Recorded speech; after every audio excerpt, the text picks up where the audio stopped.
This is Steve Zeltzer with WorkWeek, and the crisis of coronavirus, which is now enveloping the world, creating a catastrophe economically and healthcare, and the loss of potentially millions of working people around the world, a devastating situation not only for the working class and the people of the world, but also it has exposed the nature of capitalism and the crisis of capitalism and what that means for capitalism today. With the potential of 30 million to 40 million people out of work, this is going to raise new questions about how society is organized, how it should be reorganized to defend working people here and around the world.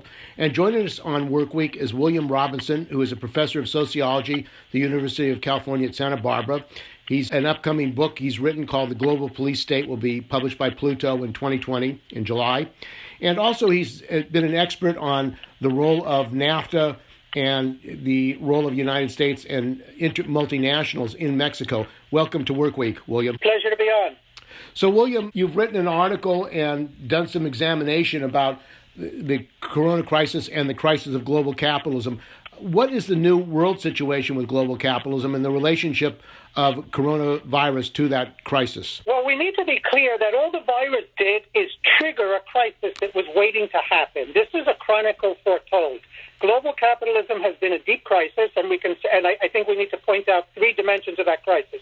One is ecological, and I'm not going to go into that now, but the system has been facing a structural crisis, which I'll get into in just a moment, and this was simply pushed it over the edge. This was going to happen anyway, an economic implosion, a financial implosion. And secondly, the system has been facing a mounting crisis of state legitimacy and of capitalist hegemony. And the coronavirus right now is going to aggravate both of those dimensions of the crisis. And the debt that the United States was in from 2008, what happened in 2008, and what are its ramifications today? Sure. Well, let's step back a minute and say, what is the nature of the crisis, of the economic crisis, the structural crisis that led to 2008, and that we're seeing deepening and unfolding right now? And that's what we call in political economy overaccumulation. It's not so hard to grasp this concept. Basically, capitalists do whatever they can to maximize their own profit and minimize labor costs. And so global inequality has been intensifying over the last 30, 40 years because of capitalist globalization and because of the neoliberal model. Everyone is familiar with this data that 1% of humanity has over 50% of the world's wealth, and 20% of humanity, that affluent portion of humanity, has 95% of the world's wealth. So 80% of humanity is left with just 5% of the world's wealth. Under those conditions, the global economy pours out all of this goods and services, this incredible ability to produce wealth, but it cannot be absorbed by the global market. And so that is at the very essence of the structural crisis, that is it. That's what we call overaccumulation. Corporations, transnational corporations, are awash in profits. They've accumulated trillions of dollars in profits, but they cannot profitably reinvest those profits because the market cannot absorb productive output. So what has what I call the transnational capitalist class, they're the ones that run the transnational corporations and the financial institutions. They're the rulers of the world. And so what have they been doing even prior to 2008? They've been directing their trillions of dollars in wealth towards financial speculation above all. And that financial speculation finally collapsed in 2008 with the mortgage crisis. So, and the second thing that they have been doing is sustaining growth in the face of stagnation through ever-rising amounts of debt, consumer debt, state and government debt, and corporate debt. So what happened in 2008? The U.S. government massively bailed out the banks and bailed out the corporations. That we all know.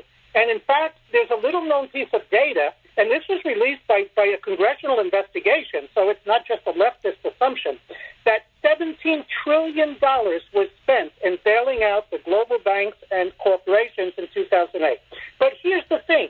What did they do from 2008 to 2020? They didn't take all of that bailout money and reinvest it in productive and employment-creating opportunities. They simply recycled that into more financial speculation, into endless financial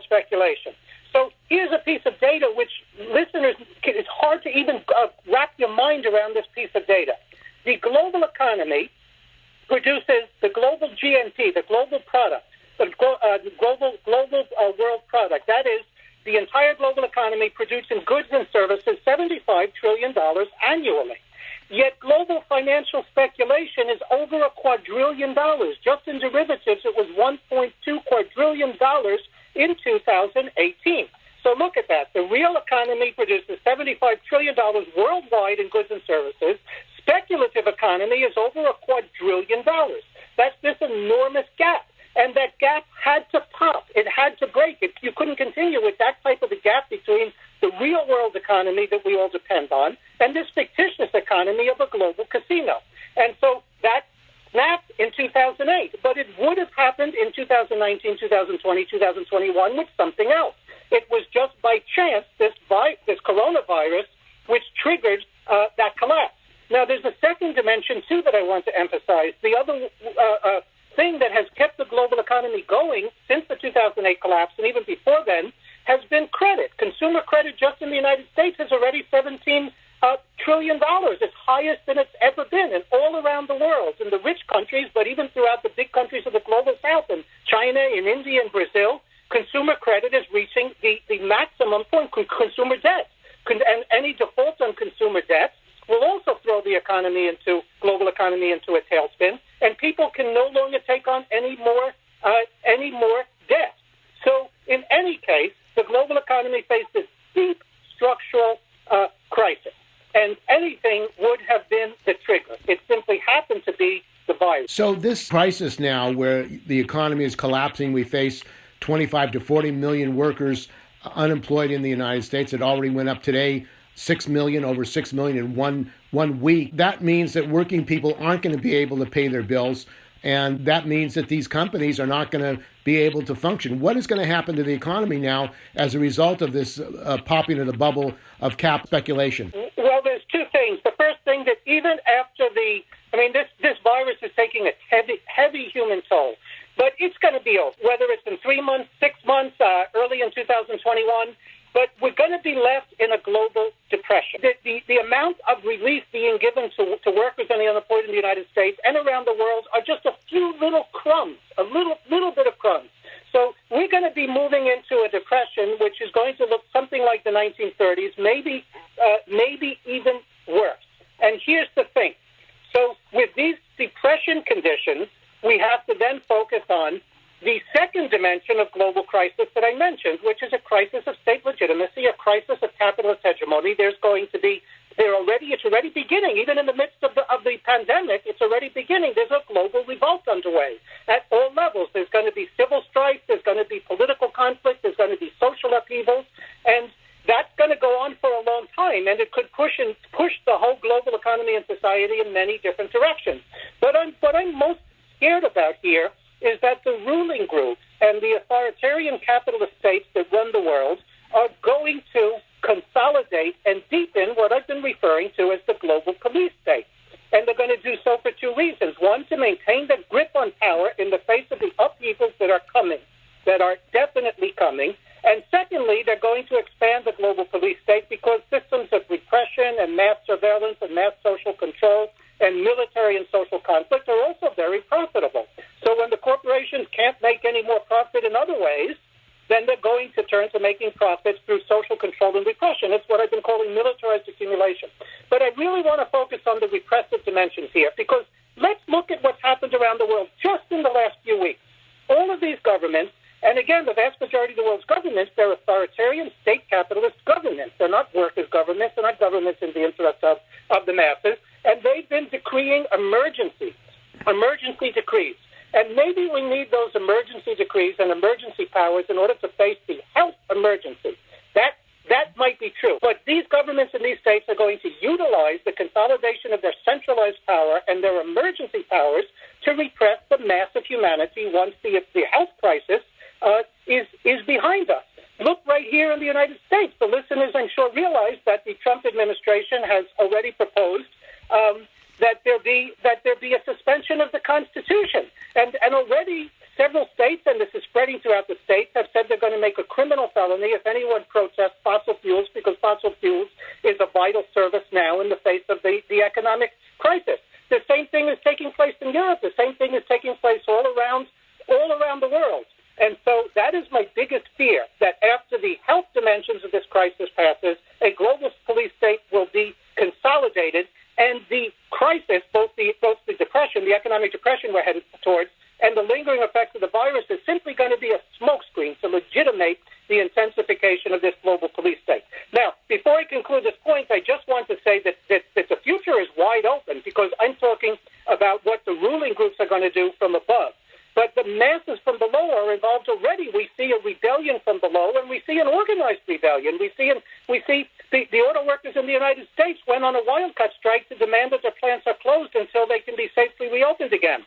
The nurses all over, there's already mass organization from below, and this is also worldwide. And so we basically have to fasten our seatbelts, because we're in for a massive cataclysm to come. Let me just conclude with one other point here. The model, and you made reference to this, the model which has been in effect for the last few decades is neoliberalism, unbridled and deregulated globalized capitalism. And that model is now exhausted. It cannot pull the world, even within capitalism, it cannot pull us out of crisis. So the big battle now is what's going to replace this bankrupt and exhausted neoliberal model. And the question for American workers, there hasn't been a workers' movement in the United States since the 30s and 40s. We have a trade union bureaucracy which supports the Democrats, supports capitalism, and even supports imperialism.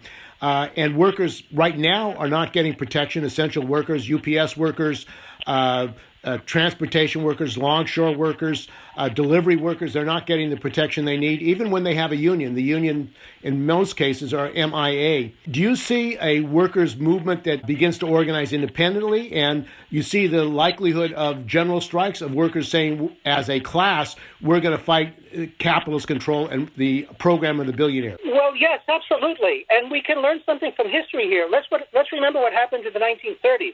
The big union was the American Federation of Labor, and it was a conservative, it was really a pro-business union. It was a union closed to racially oppressed groups, to racial minorities. It was a union that only really organized skilled workers that were privileged to begin with. And then the Great Depression hit, and workers went out on wildcat strikes. They organized massively. The Congress of Industrial Organizations was formed. We're going to see something like that now.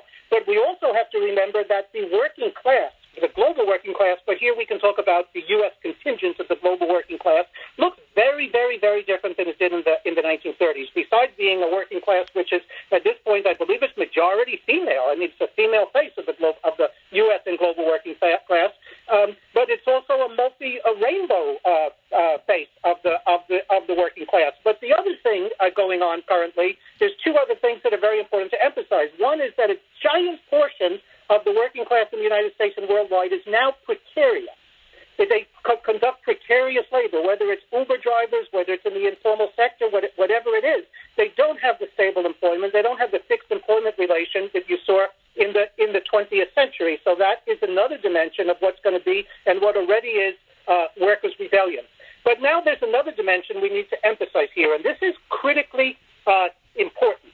So as a result of colonialism and imperialism in the rich countries, and we can talk about the United States, but this applies for all of the first world countries in the 20th century, a portion of the working class became famously what Vladimir Lenin, the leader of the Bolshevik Revolution, called the labor aristocracy. A portion of the workers, disproportionately white with stable employment in the United States and disproportionately male, had very comfortable standards of living, secure, high-paid work in the 20th century. Now, that wasn't the case for all workers anywhere in the world, anywhere in the rich countries, anywhere in the United States, but it was enough of a base in the working class that stabilized the system of capitalism. But what's been happening is that with capitalist globalization since the turn of the century to date, even those layers of the working class have lost their stability. They're experiencing downward mobility, socioeconomic destabilization, increased insecurity, and social anxiety. Now, here's my other. So that's a small portion. That's a portion of the working class. That was a portion of the working class that gave its support to Donald Trump, and it's still a portion of Donald Trump's social base. But worldwide, what have we seen politically in the last few years? And again, this is going to intensify with the coronavirus crisis and everything that it is unleashing. We've been seeing a polarization worldwide politically between an insurgent left and popular forces struggling from below, including workers that you've been referring to. And we've also seen a far-right insurgency, which is moving towards neo-fascism. This is a very grave danger. And where has been the social base that this neo-fascist movement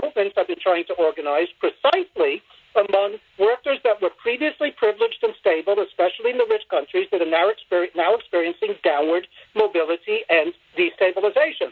And I am also fearful that this crisis and all of the fallout is going to embolden these far-right and neo-fascist forces to intensify their organizing. So we have this political battle to deal with as well. But just to conclude, to go back with the point you're saying about workers, yes, the global working class is now billions strong. And the United States, the vast majority of the population is now in the working class. Sure, the working class is stratified. Some are better off, some are worse off. But in the battles to come, absolutely independent working class rebellion from below, independence of the bureaucratic trade unions is going to play and really the key role. And we're talking about this crisis and what it means for the working class. We have industries now that are shut down, the auto industry, where hundreds of thousands of workers have been laid off in the parts plants and subsidiary parts of the industry, and they're probably not going to be getting their jobs back anytime soon. Who's going to be able to afford a car? People are afraid to buy homes, cars, everything. How are workers going to be able to take over these industries or make these industries productive for working people? Yeah, well, that's precisely also what your point is very well taken, because that's what I was saying. We're moving towards a worldwide depression, even when the health dimensions of this crisis is behind us. But so let me go back to respond to what you're asking. Let me go back to what I said previously, that the neoliberal model, extreme austerity, a total deregulation of corporations, wealth moving upwards rather than downwards, that model is bankrupt. It's not going to get us out of the crisis. And some of the elite, moreover, some of the more enlightened members of the transnational elite see that. They recognize that. And so I don't think there's any salvation from this crisis for the global working class or for the capitalist system itself without a new type of model. Now, I, myself, I'm a socialist. I'm a democratic socialist. I would prefer to see us overthrow global capitalism and move towards a worldwide democratic socialism. But that's not going to happen anytime soon. So we can say, while we struggle for socialism, at least our struggles will contribute to reforming capitalism and moving towards a type of capitalism that we could call redistributive capitalism, meaning that the state no longer stands back laissez-faire, but intervenes in the capitalist market, intervenes with regulating corporations and regulating the market and rebuilding public sectors in order for there to be a redistribution of income downwards. And ultimately, we want a redistribution of power downwards, of course. And that might resuscitate world capitalism temporarily, at least. It might resuscitate it. That's what, in more technical terms, is Keynesianism, some type of a global neo-Keynesianism. But in order to get to that point, we're going to need exactly what you were just referring to: workers, wildcat strikes, workers taking over their factories. So a lot of what you're asking is unknown. When crises are times of rapid social change, but crises are times when very clear predictions are impossible to make because things can be pushed in many different directions. Now, a large number of workers who wanted a left change in the United States, for example, Medicare for all and the right to go to college, have been supporting Bernie Sanders. And it looks like he may not become the candidate. Do workers, you think workers are going to look to the electoral arena as a solution to this systemic crisis? No, on the contrary. I think we're going to see, well, several things may happen. But I think, at least with regard to the elections coming up in November, if they're not postponed, if they're even held, the biggest thing we're going to see, and I might be wrong about this because, again, things are so unpredictable. Day to day, everything is changing. But the biggest thing we're going to see, I think, is apathy with regard to the elections. We're going to see more people sitting this out. We know the Bernie Sanders campaign was electrifying the social base. It was linked to social movements from below, and that's not the case with Biden. And Biden, let's assume Biden is going to be the candidate. Hopefully he will win because we got to get rid of Trump no matter what. But Biden has already indicated that he's going to continue with the same old. He's going to pick up where Obama left off, which is this bankrupt neoliberal model. He already announced that he was going to name Jamie Dimon, the head of J.P. Morgan City and previously of Citibank. He's going to name him in charge of Biden's economic policy. So we're going to get more of the same. But all that's going to do is aggravate both the structural crisis that we've been talking about and the crisis of capitalist hegemony and legitimacy. It's going to exacerbate social conflict. So our hope here, and once again, to go back, I'm not predicting. I just want to recall that there are some things we want to look back in history and see if it offers some insight into what may happen now. So Roosevelt, when he was elected, he came in very conservative. He was not the least bit a radical. There was no New Deal at that time. But because of the mass struggles that broke out, it pushed the early Roosevelt administration into a more progressive dimension. I mean, his project at that point became to save capitalism from itself, right, and from the most extremes of the capitalist system. But nevertheless, that resulted in a New Deal. So we're in for rough times, but perhaps mass struggle from below will push those in the political system, at least the Democratic president, towards some type of a Green New Deal or something like that. But again, that's not going to come without a fight, and it's not going to come out without resisting the global police state from above. But I think to go back specifically to the elections that you're referring to, they're going to be chaotic elections because they're in the midst of a virus and a massive economic depression. But I think maybe I'm wrong, but I think apathy is going to be the big winner. And if it's not, it's because people are demanding from below a radical shift to the left and to some type of redistributive relief and so forth. And the issue of health care now, millions of people who are dependent on their jobs to get health care are going to be without health care. The fight has been for health care for all, the right to health care. This now is a pressing question for these 25 or 30 million workers who have been laid off. Do you think that this political crisis, along with the economic crisis, could lead to the development of a workers' party in the United States? Because the Democrats clearly have no program to really help workers in this country in this dire economic crisis. Well, absolutely. For a very long time now, we've needed a workers' party, whatever name we give to it. And that's maybe more urgent than ever, given the crisis we're already in, and it's going to be deepening. But I think in the short run, and what I mean by the short run is not in 10, 20, 30 years, but in the next few years, even if we form a workers' party, and again, let's hope that happens, it's going to be a party which would need to influence also the Democratic Party, because the Democratic Party is a mass party. It's a party tied, of course, to corporate capital, but it's also a party with a mass base. So, I mean, I don't see a workers' party, even if we're formed over the next year or two, winning elections immediately, but shifting the balance of forces in the political equation towards the left. But yeah, let's hope that party is formed. And the issue of the banks, we discussed earlier that the fact that millions of working people are not going to be able to pay their loans off, that all this expansion of credit now means that these banks are not going to be getting interest payments, and the bankruptcy of the banks, as they were fearful of in 2008. What is the solution to a system, the bank system, which is probably going to go to bankrupt, and the possibility of mass inflation because they're pumping trillions of dollars into the economy? Well, we can start by saying that the banks are what I call more, tech transnational finance capital, is at the very apex of the global economy. Putting aside industrial corporations and service corporations, really the very core of the global economy and the global ruling class are the transnational finance capitalists. And they are in power, and I do not know how they're going to, they're not going to be able to conduct business as usual whatsoever. And here's something else I want to point out. They have been able to recycle the massive bailouts from 2008 into expanded financial speculation. But given the depression, that's going to be harder and harder to challenge that into financial speculation. So it's not clear how the banks are going to continue to accumulate profits going forward. And these money that they've had recent bill, the Democrats and Republicans passed $500 billion to corporations, a $1,200 check. Who is going to pay for this? Because there is no increased taxation on the billionaires, on the ruling class. So who's going to be paying for this? Or will this lead to massive hyperinflation in the United States? Oh, yeah. I forgot to respond to that issue of hyperinflation. So I will not rule out hyperinflation, but here's the thing. The predictions from mainstream economists was that we were going to have significant inflation between 2008 and 2020, precisely because the U.S. Treasury pumped trillions of dollars into the economy after the 2008 financial collapse. But we didn't see inflation. In fact, inflation has been absolutely historically at a minimum. We might even see deflation. And this is the reason why.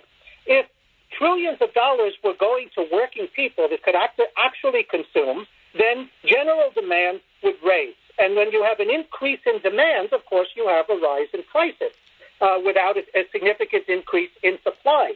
But right now, those trillions of dollars are not going to working people. You just mentioned this little petty $1,200 check for each worker, and the miserable unemployment is not going to significantly boost demand. And so I don't think it's going to drive hyperinflation in the short run. Now, that doesn't mean that we're not headed towards hyperinflation as economic depression spans out over a number of years and depending on what happens. That's absolutely a possibility. But there's another thing here, too, and that the central banks worldwide, including in the United States, have been using the mechanism of quantitative easing. Quantitative easing means that you make money abundantly available. Now, part of that money abundantly available has been the form of, as I mentioned, consumer credit, which means we've had skyrocketed consumer debt, and people can't borrow anymore in order to consume. So they're not going to be fueling inflation. But this quantitative easing has reached the end of its rope, meaning that you can offer free money to the banks, you can offer free money to corporations, and interest rates have been brought down to near zero. But it's not going to really do any good at this point. So, again, I want to go back to this. We don't have a crystal ball. And I keep on emphasizing this because, last year I was predicting this financial collapse, this global economic recession, if not depression, was coming. And I kept on saying, it could be sparked by anything. It could be sparked by a war between the United States and Iran. U.S. invading Iran. Anything could spark it. They're going to be pumping money into the economy, but that is not necessarily going to solve their problem. Not in the short run. So if because of the chaos to come, because of the mass struggles around the world to come, if there is a new model of global capitalism that involves a reintroduction of redistributive dimensions, including resuscitating the welfare state around the world, which has been devastated, and resuscitating public employment and public sectors. If that is the case, then global demand may rise. That, again, would be the global Keynesian, neo-Keynesian model. And that, yes, could trigger hyperinflation worldwide. And hyperinflation worldwide is only going to aggravate this deep crisis, this structural crisis. And historically, when capitalist business goes into crisis and the capitalist system goes into crisis, some countries have nationalized their industries to keep them going. For example, the airline industry in some countries has been nationalized as a result of that. Do you see nationalization taking place in the United States, since many industries now are against the wall and are not going to be able to finance themselves with the collapse of the market? I think we have to demand nationalization, especially nationalization of the banks. And, if we had a progressive government, forget about a socialist government, if we had a slightly leftist, a slightly progressive government, they would already be nationalizing numerous industries and immediately get them to pump out production urgently needed just to face this crisis. But what happened? What happened with the Trump administration? They declared just like 2 weeks ago. They declared that they're going to completely turn over to the private sector all of the urgent production we need, the ventilators and the masks and so forth, to private capital. And one reason that we won't have the vaccine sooner rather than later is because the capitalist states, but particularly in the United States, are not going to allow a mass vaccine to be in public hands. It's going to be driven by the pharmaceutical industry. But so, yes, we need to be demanding nationalization. And if the crisis gets serious enough, there will be governments around the world that nationalize industry. But let's remember, the conservative British government, UK government, already nationalized the railroads. I think it was about a week ago or 2 weeks ago, nationalized the railroads to deal with the urgent transportation issue in the face of the crisis. But what we want is these sectors that might be nationalized around the world to stay nationalized after the crisis is over. And we want it to be nationalized not to salvage private corporate profits so they remain profitable, but rather to meet public needs, to meet social needs. So that's an intimate part of the struggle. And in Spain, the government, it's a left government, social democratic government, has nationalized health care. And obviously that is a demand in the United States that might get a mass support, considering the complete bankruptcy of our healthcare system. We can't get masks and PPE for even the healthcare workers. But isn't it also the question who's going to run these nationalized companies? Can we expect these corporate criminals, really executives, to run these industries in the interests of the people? No, absolutely not. Not unless there's mass pressure from below forcing them to be run in the interest of people. Absolutely not. And the role of the unions, as we were discussing earlier, most unions accept the capitalist framework. They support the Democrats. They support the United States internationally. Do you think there's going to be a change of unions that exist today to break from basically accepting capitalist control of industry? Right. Well, let's remember, I don't think that the trade union bureaucracy is going to change much. They certainly might put forward a little more progressive demands than they're doing now in the face of the restlessness of their own base, but the working class more generally. But I also think that we're going to see other forms of worker organization, not necessarily the classical industrial union. I mean, let's go back again to the gig economy. The gig economy now involves millions of workers who are so-called self-employed. I mean, there's Uber drivers. There's millions now of gig workers, and not just gig workers. There's millions of precarious workers that do outsourced jobs, that do so-called self-employment jobs. And they need to organize. I mean, I think we need to think about new forms of worker organization beyond classical industrial union. And the issue of trade war and imperialist war, inter-imperialist rivalry between the United States and other countries, China, Russia, European Union. You've written extensively about the role of NAFTA and USMCA and how that has affected Mexico, which has basically been recolonized and privatized. What is going to happen in countries like Mexico, where the United States has basically recolonized the country and controls the country? One thing we want to realize is that the virus may have spread from China to the rich countries first, to Europe, just because people are traveling outside of China first. Their destination was largely Europe and the United States.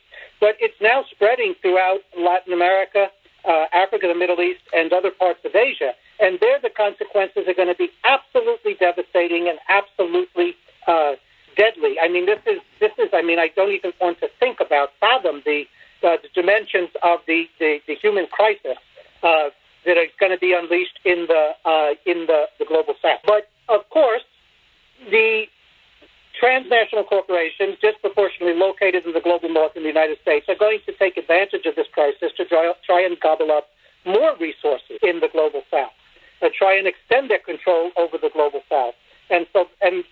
So that's another dimension of what we can expect in the coming period. But I do want to mention something else about the trade war, U.S.-China trade war, and some of these other geopolitical issues. The geopolitical tensions are reaching this breaking point. I don't want to downplay that. But I think part of what is going on with this is that in order to, for instance, taking the example of the United States, there's mass discontent, mass social anxiety. And ruling groups don't want that anxiety, that discontent, channeled towards the system itself, towards the ruling groups in the United States. And so there always needs to be an external enemy. During the Cold War, the external enemy was communism. Then immediately after 9/11, the external enemy was terrorism. And the external enemy has been drug cartels in Mexico and Latin America. But right now, the biggest external enemy that our rulers are constructing discursively, ideologically, and politically is China, the China scare. And I mean, that's why you have this, this wild conspiracy theories and these racist claims that China is responsible for this pandemic. So that's also part of what's going on here with trade wars and with blaming China for that. And the role of the corporate media, whether it's Fox or MSNBC, has not been to challenge the system, but to say that it's either the global capitalism that's responsible. I mean, in the case of China and other countries, or it's Trump, and Trump is the problem. And if he's removed, then we'll be okay. There is no alternative to the corporate media at this point in the United States. Do you see that taking place as a result of working people wanting an alternative political and economic viewpoint of what is going on in this crisis. Yeah, I don't think we're going to see a turnaround on the corporate media anytime soon. But, one of the things that this crisis has brought home is that people are also turning, already social media is the biggest source of people's information over corporate media. We know that. But even more than ever during this crisis, social media has played a heightened role in the United States and also worldwide. And on social media, you're seeing much more significant critique of critical positions than you are on corporate media. Let's remember something else also. Before this crisis hit, already the data showed that more than 50% of people in the United States were favorable to socialism over capitalism. And that was a historic development. Young people looking to socialism as a solution to the problem of having a future under the capitalist system. So that is something that they're very fearful from. In fact, Fox was complaining about how all young people are turning socialist and what are they going to do about it. That obviously may even grow under this present condition. Well, I think the crisis is laying bare the other failure of capitalism. Absolutely, anti-capitalist sentiment is spreading at this very time as we speak, and that's going to deepen. So, in many ways, this crisis presents a tremendous opportunity for us struggling from below, for the global working class, the global popular classes. So this is not just an opportunity for those from above to impose a more draconian global police state and to turn crisis into an opportunity for more profit-making. It's also a tremendous opportunity for us from below, depending on how we organize and what happens next. So we've been talking with William Robinson, and he is a professor at University of California at Santa Barbara, and where there's also, I understand, a strike of the undergraduates. Do you know anything about that, what's been going on in Santa Barbara? Absolutely. My own students have been leading that strike. So the graduate students at University of California, Santa Cruz initiated it late last year, and it spread throughout the whole University of California system. There's a graduate student worker strike. Undergraduate students were talking about launching their own strike, but then suddenly the virus hit, and the campuses have closed down, and teaching went to online. But absolutely, I have witnessed in the last few years, since Trump came to power, but also in the last few months, a rapid radicalization of undergraduate students on my campus, all around. But that strike is continuing, and our graduate students throughout the UC system are calling for what was a grading strike. They weren't doing the grading, the graduate students, teaching assistants, to call it now a social welfare strike, and they're demanding that the regents, that the leadership of the University of California, in general, raise all wages of all workers, not just students, and shift the whole structure of the university towards social welfare rather than defunded public education. So, yeah, students were getting radicalized before this crisis, and they're going to become more radicalized now. And of course, the University of California, one of the biggest university systems in the world, is run by billionaires. The regents are appointed by the governor, whether it's Newsom or the previous governor, Brown, who appointed billionaires and business people to the regents. You just pointed out the regents is made up of billionaire bankers and billionaire CEOs. And, throughout the world during this neoliberal era, but especially in the United States, we've seen a total gutting of public health and also a total gutting of public education. These have been devastated. So let's, when we're speaking about the University of California, let's make sure that these struggles from below also demand that public health and public education be rebuilt. Well, one of the issues brought up with that is online education, because as you know, billionaires have wanted to go online and get rid of teachers and just have students online, and now many are taking this opportunity to say, well, let's just go online and we don't have to have teachers teach. And, of course, that is going on at the University of California as well. What do you think that the education workers, public education workers, need to do to protect public education, to protect the right to have teachers? Yeah, well, you hit the nail on the head on what's happening now.